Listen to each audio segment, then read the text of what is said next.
Alors, le proforma DA, donc le compte d'escale, la cotation du compte d'escale. En anglais, on appelle ça un disbursement account, qu'on abrège en DA. C'est un élément qui fait partie du quotidien, qu'on rencontre très régulièrement.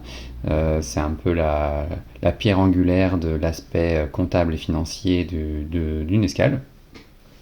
Donc nous, en tant qu'agents, on gère les proforma DA sous de nombreux aspects. Il y a différents contextes qui fait qu'on traite, qu'on a affaire au DA.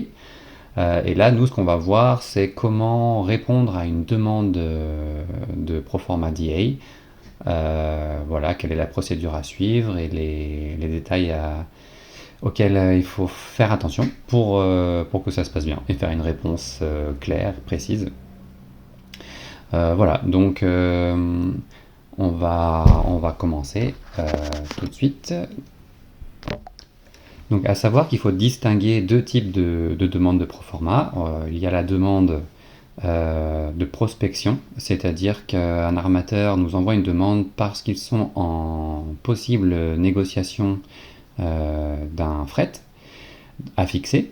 Donc ils souhaitent avoir un proforma pour pouvoir avoir une base de négociation du fret avec leur client affréteur, qui passe par le courtier. En général, ils sont en contact avec le courtier d'affrètement. Il faut savoir qu'on peut recevoir dans ce cas-là plusieurs demandes similaires, donc pour la même marchandise, de plusieurs armateurs différents, qui sont donc en concurrence, qui sont contactés par les transitaires pour essayer de fixer au meilleur prix la cargaison. Donc voilà, il y a l'autre cas de figure, c'est lorsque la cargaison est fixée, et l'armateur avait déjà, par exemple, un tableau avec un ordre de grandeur des coûts portuaires, mais sans nous avoir fait la demande au préalable. Ils font les négociations avec le courtier, ils fixent le business, et ensuite on reçoit donc un message de l'armateur nous disant que le navire Intel a été fixé, et que donc nous sommes priés de leur communiquer le proforma DA.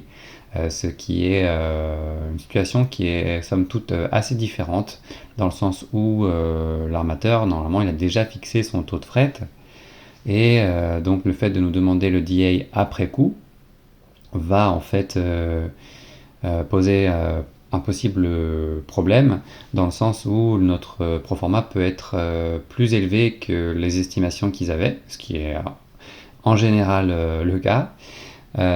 Et donc, l'armateur se retrouve un peu pris au piège de devoir respecter son taux de fret tout en ayant un proforma qui dépasse leurs calculs initiaux. Donc, en général, ça fait qu'ils reviennent vers nous pour essayer de négocier à la baisse le plus possible le proforma. Donc ça me permet d'aborder le point important du proforma, qui est que tous nos tarifs, à part nos frais d'agence, ce qui est lié à nos rémunérations d'agence, sont des tarifs qui sont fixes, qui sont sur catalogue, qui sont calqués sur les tarifs officiels des différents prestataires, pilotage, remorquage, etc.